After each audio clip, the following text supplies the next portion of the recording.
Welcome to exam हैंसिया। पृथ्वी पर जीवन के सभी स्रोतों का अगर अमृत पुंज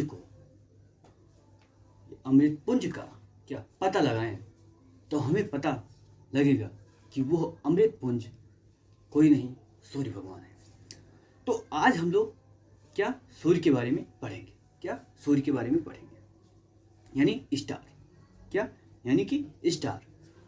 तो शुरू करते हैं, देखते हैं कि हमारा सन या सूरज या स्टार कैसे है। पहला बात हमें यही ध्यान रखना है कि हमारा जो सन है या सूर्य है वह एक प्रकार का तारा है। यह एक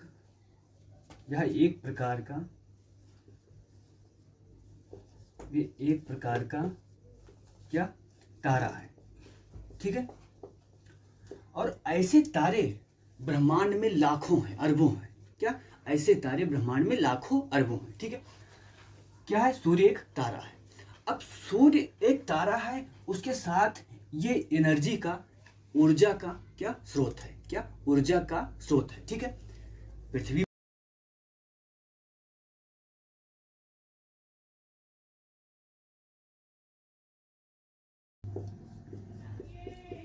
ऊर्जा का स्रोत है, ठीक है। अब सारी ऊर्जा पृथ्वी को या अन्य उपग्रह को मिलती है, लेकिन पृथ्वी पर जितनी भी ऊर्जा है वो प्रत्यक्ष और अप्रत्यक्ष रूप से सूर्य से आता है। सूर्य से आता है। अब क्वेश्चन उठता है कि सूर्य कितना बड़ा है, सूर्य कितना बड़ा है और सूर्य की ये ऊर्जा कहाँ से आती है, या किसी भी स्टार की या किसी भी तारे की ये ऊर्जा कहाँ से आती है। तो ये ऊर्जा जो आती है जिस विधि से, उसको बोलते हैं नाभिकीय संलयन। नाभिकीय संलयन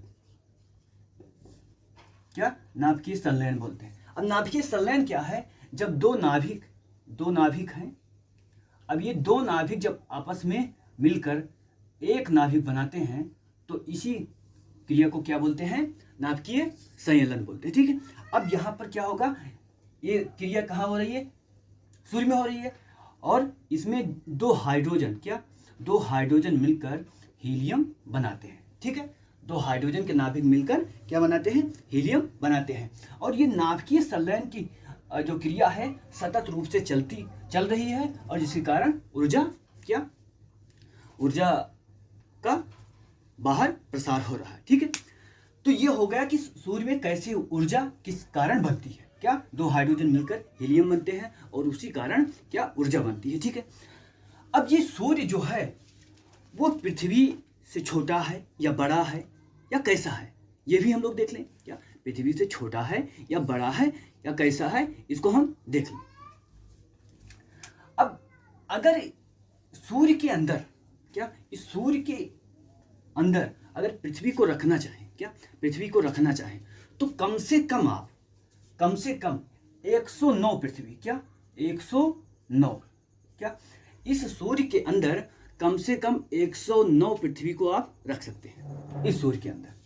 अब अंदाज लगाइए कि कितना बड़ा है, कितना बड़ा है, ठीक है। और अब इसका द्रव्यमान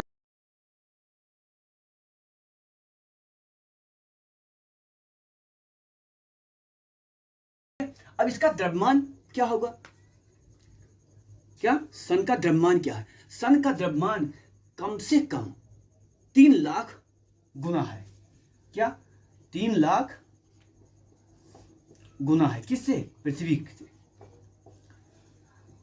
इसके अंदर 100 पृथ्वी या 109 10 पृथ्वी को हम समा सकते हैं, और इसका द्रव्यमान कितना है? पृथ्वी के द्रव्यमान से कितना है? 3 लाख या 3.5 लाख गुना। 3.5 लाख गुना है, ठीक है। और इसके बारे में क्या जानते हैं? जो अपना सौरमंडल है, और सौरमंडल क्या है? सूर्य के साथ इसके बहुत सारे उपग्रह हैं। बहुत सारे उपग्रह हैं, ग्रह और उपग्रह। तो इसके इस समय माना जाता है 9 ग्रह है। 9 ग्रह है। अब ये 9 ग्रह इसका चक्कर लगाते हैं, किसका? सूर्य का चक्कर लगाते हैं। तो सूर्य का चक्कर लगाते हैं तो 9 ग्रह और सूर्य दोनों को मिलाकर हम क्या बोलते हैं, सौर मंडल। क्या, सौर मंडल या सौर परिवार, यानी कि सूर्य का परिवार। तो ये सूर्य है, इसके सदस्य ये हैं, ठीक है। तो पूरा मिलकर क्या हुआ, सौर परिवार। अब ये पूरा जो सौर परिवार है, क्या ये जो पूरा सौर परिवार है उसका 99% क्या, उसका 99% सूर्य है। क्या, 99.98% क्या है, सूर्य है। 99.9 0.1% में क्या है, ग्रह और उपग्रह जो 9 है, ठीक है। अब हमने देखा क्या कि यानी कि सूर्य में सभी, सूर्य में आप कह सकते हैं सौर मंडल का अधिकांश भार सूर्य में समाहित है। क्या, अधिकांश भार किसमें समाहित है, सूर्य में समाहित है, ठीक है। अब ये हो गया क्या, सूर्य की सामान्य जानकारी। क्या, सूर्य की सामान्य जानकारी, ठीक है। अब हम इसके क्या करते हैं, आंतरिक भाग को देखते हैं कि आंतरिक भाग इसका कैसा है। क्या, सूर्य का आंतरिक भाग कैसा है, इसको हम लोग देखते हैं। ये मैं प्रयास किया सूर्य का मॉडल बनाने के लिए। क्या, सूर्य का मॉडल। तो सूर्य को अगर देखेंगे तो इसको हम 3-4 भाग में क्या कर सकते हैं, डिवाइड कर सकते हैं। क्या कर सकते हैं, डिवाइड कर सकते हैं। ये जो है इसका सबसे बीच वाला पार्ट, उसको बोलते हैं कोर। क्या, उसको बोलते हैं कोर। और यहीं पर नाभिकीय संलयन की क्या होती है, क्रिया होती है। क्या, यहीं पर नाभिकीय संलयन की क्रिया होती है, ठीक है। अब दूसरा जो इसका पार्ट है, क्या, दूसरा जो पार्ट है उसको बोलते हैं क्या, रेडिएटिव जोन। क्या बोलते हैं, रेडिएटिव, क्या बोलते हैं, रेडिएटिव जोन, ठीक है। दूसरे पार्ट को रेडिएटिव जोन बोलते हैं। और जो तीसरा पार्ट है उसको बोलते हैं कन्वेक्टिव जोन। क्या बोलते हैं, कन्वेक्टिव जोन, ठीक है। यानी कि सूर्य को 3 भागों में हमने डिवाइड कर लिया, एक कोर, एक रेडिएटिव जोन और एक कन्वेक्टिव जोन, ठीक है। अब सूर्य, उसके बाद जो सूर्य का भाग है ये वाला परत, ये वाला, ठीक है। अगर इसको हम अलग कर दें ऐसा, ये जो परत है उसको बोलते हैं फोटोस्फीयर। क्या बोलते हैं, फोटोस्फीयर। यानी कि यही इस फोटोस्फीयर से क्या,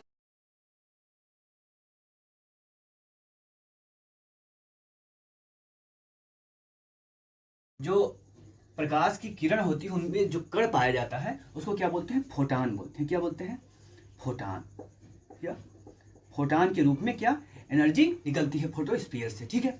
अब फोटोस्फीयर के के बाद जो पार्ट पाया जाता है उसको बोलते हैं क्रोमोस्फीयर। क्या बोलते हैं, क्रोमोस्फीयर। यानी कि सूर्य में हमने क्या देखा, 5 भाग हैं। क्या, कोर हो गया, रेडिएटिव जोन हो गया, कन्वेक्टिव जोन हो गया और फोटोस्फीयर हो गया और क्रोमोस्फीयर हो गया।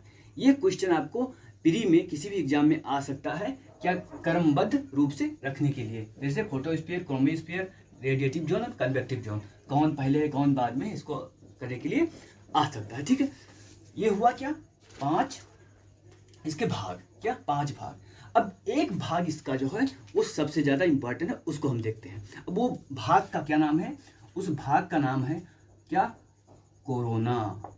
क्या नाम है, कोरोना, ठीक है।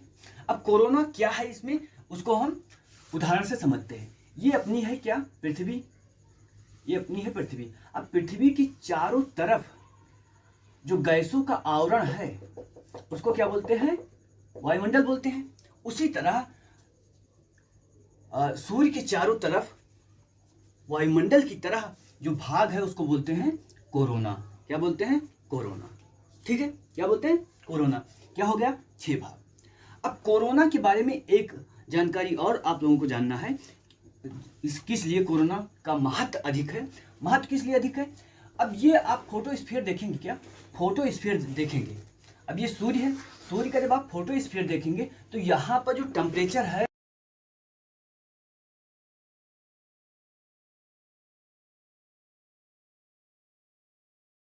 सेंटीग्रेड, ठीक है, किसका, फोटोस्फीयर का। अब यहाँ का अगर हम देखें तो यहाँ का तो बहुत हो जाता है 27 लाख। क्या, 27 लाख, या 27 लाख नहीं, आप और कह सकते हैं 2 करोड़ डिग्री सेंटीग्रेड यहाँ पर टेम्परेचर। क्या, 2 करोड़ डिग्री सेंटीग्रेड यहाँ का टेम्परेचर। कोर का टेम्परेचर कितना होता है, 2.7 करोड़ डिग्री सेंटीग्रेड। लेकिन फोटोस्फीयर पर जहाँ से प्रकाश निकलता है उसको क्या वहाँ का टेम्परेचर क्या होता है 6000 डिग्री सेंटीग्रेड। ये बात सामान्य रूप से समझ में आती है कि यहाँ पर टेम्परेचर ज़्यादा है, यहाँ पर कम है, लेकिन ये फोटोस्फीयर है। अब कोरोना जो है ये है, तो कोरोना का क्या होना चाहिए, टेम्परेचर कम होना चाहिए। क्या कोरोना का टेम्परेचर कम होना चाहिए इसकी तुलना में फोटोस्फीयर के, लेकिन कोरोना का जो होता है टेम्परेचर वो अधिक होता है। क्या अधिक होता है। वर्तमान समय तक कोई भी वैज्ञानिक इसका कारण नहीं जान पाया है। क्या कारण नहीं जान पाया है, इसीलिए इसको क्या बोलते हैं, कोरोना पजल भी बोला जाता है। क्या कोरोना पजल ही भी बोला जाता है, क्योंकि फोटोस्फीयर का 6000 डिग्री सेंटीग्रेड है, लेकिन कोरोना का टेम्परेचर अधिक क्यों है, क्यों अधिक है, इसी को बोला जाता है क्या, कोरोना पजल। ठीक है।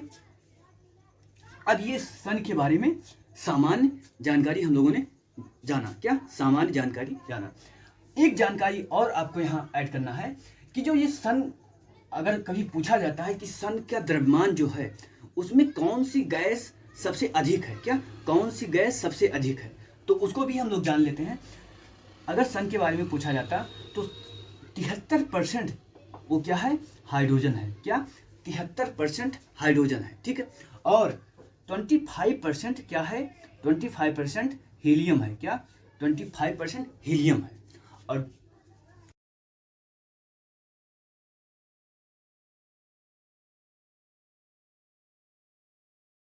अन्य तत्व भी होते हैं, लेकिन आयरन निकल अब। ठीक है। तो कोई पूछता है कि सूर्य में सबसे ज्यादा कौन सा गैस है, या सूर्य के द्रव्यमान में सबसे ज्यादा भाग किसका है, तो हाइड्रोजन का, 25% हीलियम का, और 2% किसका, आयरन निकल और अन्य गैसों का। क्या और अन्य गैसों का। तो ये हो गया सूर्य के बारे में क्या सामान्य जानकारी। क्या ये हो गया सामान्य जानकारी। ठीक है। अब सामान्य जानकारी के साथ साथ कुछ ऐसे टर्म आते हैं सूर्य से संबंधित कुछ ऐसे टर्म आते हैं जो सामान्यतः हर एग्जाम में पूछे जाते हैं। क्या हर एग्जाम में पूछे जाते हैं, उसको भी हम लोग क्या जान लेते हैं।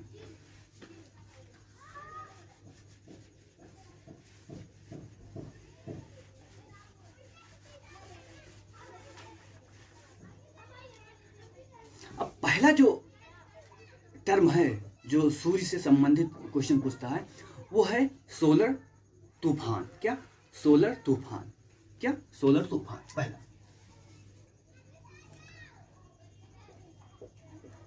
सोलर तूफान। ठीक है, या इसको बोलते हैं सोलर फ्लेयर। क्या सोलर फ्लेयर। अब सोलर फ्लेयर क्या है, क्या सोलर फ्लेयर क्या है। अब ये सन है, सन पर इस कोरोना को मैं हटा दे रहा हूं, ये सन है। अब सन अरे पूरा भाग है, इसमें हर जगह कुछ छोटे छोटे पैच में क्या होते रहते हैं, विस्फोट होते रहते हैं। क्या विस्फोट होते रहते हैं। क्या छोटे छोटे पैच में क्या होते रहते हैं, विस्फोट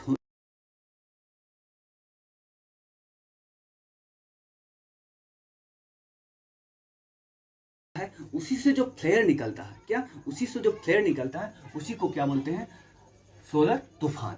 या सूर्य के धरातल पर या सन के धरातल पर क्या धीरे धीरे या घंटे या मिनट, 1 मिनट से या घंटे भर में क्या होता रहता है, विस्फोट होता रहता है, और उसी विस्फोट को क्या बोलते हैं, सोलर तूफान बोलते हैं। क्या सोलर तूफान बोलते हैं। और इस सोलर तूफान को किससे पता लगाया जाता है, एक्स रेज से पता लगाया जाता है। किससे पता लगाया जाता है, एक्स रेज से। ठीक है, पहला पॉइंट ये हो गया क्या, सोलर फ्लेयर। अब दूसरा जो है उसको बोलते हैं सोलर प्रोमिनियंस। क्या सोलर प्रोमिनियंस। ठीक है, देवनागरी लिपि में लिखा जा रहा है सोलर प्रोमिनियंस। अब ये सोलर प्रोमिनियंस क्या है, इसको देखते हैं। सन पर, क्या सन पर यानी कि सूरज पर। अब एक तो मैंने बताया कि विस्फोट हो रहा है तो उसको सोलर तूफान बोलेंगे या सोलर फ्लेयर बोलेंगे। दूसरा हमने सोलर प्रोमिनेंस। सोलर प्रोमिनेंस में क्या होता है, ये जो विस्फोट के बाद या विस्फोट के समय एक डिस्क बन जाएगा। क्या फ्लेयर का डिस्क बन जाएगा, जैसे सीडी का डिस्क। यानी कि जो ज्वाला निकलेगी, ज्वाला तो क्या, ज्वाला निकलेगी या फ्लेयर निकलेगा, वो डिस्क के रूप में रहेगा। क्या, डिस्क के रूप में रहेगा, ठीक है। और किधर रहेगा, कोरोना की तरफ रहेगा। क्या, कोरोना की तरफ ही कोरोना का भाग है, तो इसको क्या बोलेंगे, सोलर पोमिनेंस बोलेंगे। क्या बोलेंगे, सोलर पोमिनेंस बोलेंगे, ठीक है। और ये सोलर पोमिनेंस किससे बना होगा, प्लाज्मा से बना होगा। क्या, किससे बना होगा, प्लाज्मा से बना होगा, ठीक है। दो टर्म हो गए इससे संबंधित। अगला जो टर्म है उसको बोलते हैं कोरोनल होल। क्या बोलते हैं,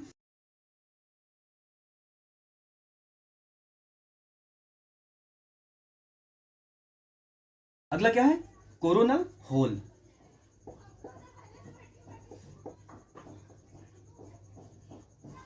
कोरोनल होल। अब क्या होता है कोरोनल होल, क्या क्या होता है कोरोनल होल, ठीक है। अब ये कोरोनल जो होल है, ये कह सकते हैं जो अपना कोरोना है, कोरोना पर एक ऐसा छिद्र के नुमा रहता है। क्या, छिद्र के नुमा रहता है, तो उसी को क्या बोला जाता है, कोरोनल क्या होल। क्योंकि इसका मुख जो होता है कोरोना की तरफ होता है, और कह सकते हैं, ऐसा कह सकते हैं कि सन के धरातल पर या सूर्य के धरातल पर क्या छोटे छोटे जो छेद पाए जाते हैं, जिनका मुख किधर होता है, कोरोना की तरफ होता है, उनको बोलते हैं कोरोनल क्या होल। क्या बोलते हैं, कोरोनल होल बोलते हैं। अगला जियोमैग्नेटिक स्टॉर्म। क्या, जियोमैग्नेटिक स्टॉर्म। क्या, जियो मैग्नेटिक स्टॉर्म। अब जियोमैग्नेटिक स्टॉर्म क्या है इसको देखते हैं। पृथ्वी का अपना चुंबकत्व है और सूर्य का भी अपना चुंबकत्व है। क्या, सूर्य का भी अपना चुंबकत्व है, लेकिन जो सूर्य का चुंबकत्व होगा वो पृथ्वी की तुलना में क्या होगा, बहुत ही अधिक होगा। क्या, बहुत ही अधिक होगा। अब जब सोलर स्टॉर्म होता है तो सूर्य का चुंबकत्व भी क्या, सूर्य का चुंबकत्व भी निकलता है। अब सूर्य का चुंबकत्व आता है कहाँ पर, पृथ्वी पर। कहाँ पर आता है, ये हो गया आपका पृथ्वी, ठीक है। ये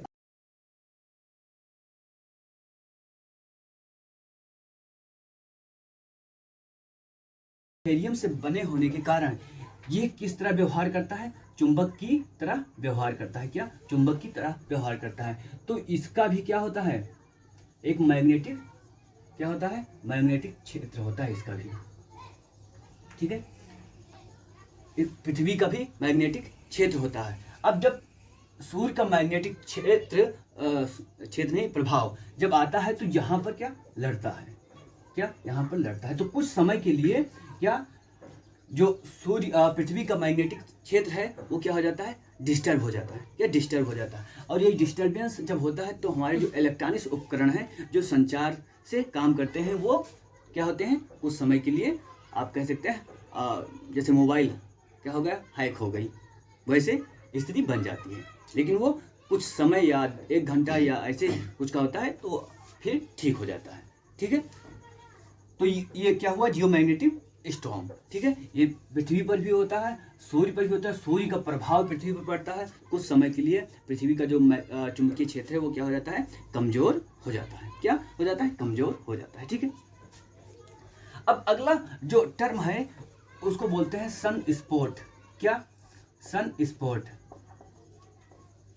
अब सन स्पॉट क्या है, सन स्पॉट जो है वो सूर्य पर छोटे छोटे काले धब्बे होते हैं। क्या, छोटे छोटे काले क्या होते हैं, धब्बे होते हैं। और इनका जो चुंबकीय क्षेत्र होता है वो बहुत ही अधिक होता है। यानी कि चुंबकीय जो क्षमता है इनका, अगर यहाँ पर हम छोटा सा पैच बना दें, काला पैच, तो इसको हम सन स्पॉट कह सकते हैं। अब ये सन स्पॉट जो है इसका चुंबकीय क्षेत्र बहुत ही अधिक हो जाता है। अब बहुत ही अधिक हो गया तो यहाँ से जो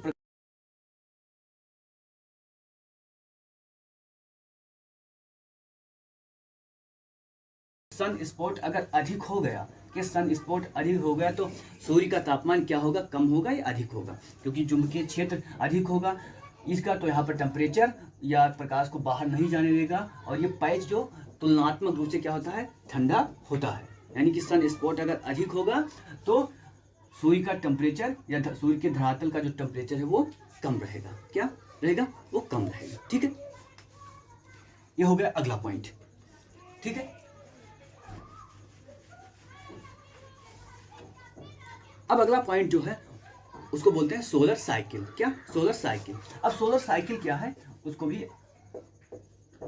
सोलर साइकिल।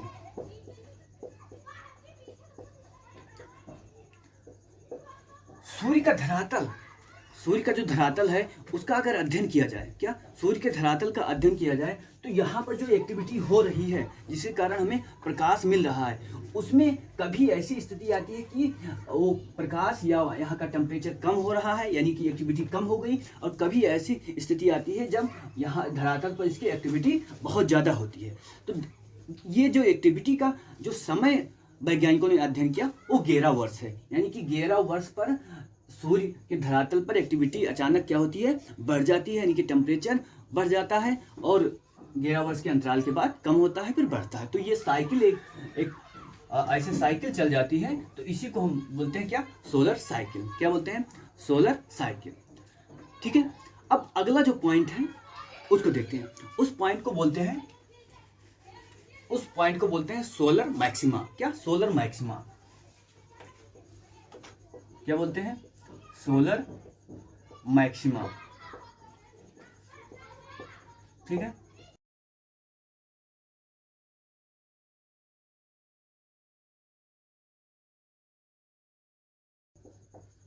अब सोलर मैक्सिमा और सोलर मिनिमा क्या है इसको हम जान लेते हैं। क्या सोलर मैक्सिमा और सोलर मिनिमा क्या है? अभी हम लोगों ने बात किया सन स्पॉट के बारे में। क्या? सन स्पॉट के बारे में। जब सन स्पॉट अधिक बन जाता है, क्या जब ये सन स्पॉट अधिक बन जाता है, हमने सन स्पॉट के बारे में बात किया, जब सूर्य की धरातल पर या सन की धरातल पर क्या सन स्पॉट अधिक बन जाता है, जब अधिक बनता है तो उसी को क्या बोलते हैं? सोलर मैक्सिमा बोलते हैं। क्या उसी घटना को क्या बोलेंगे? सोलर मैक्सिमा बोलेंगे। जब अधिक बन जाएगा तब, और जब कम बनेगा यानी कि सन स्पॉट बहुत ही कम रहेगा तो उसको क्या बोलेंगे? सोलर मिनिमा बोलेंगे। क्या? सोलर मिनिमा बोलेंगे। तो ये था क्या सूर्य के बारे में जानकारी। क्या सूर्य के बारे में इतनी जानकारी, इससे बाहर सूर्य से संबंधित क्वेश्चन नहीं आ सकते। क्या इससे बाहर सूर्य से संबंधित क्वेश्चन नहीं आ सकते। सो आज के लिए इतना ही। जय हिंद।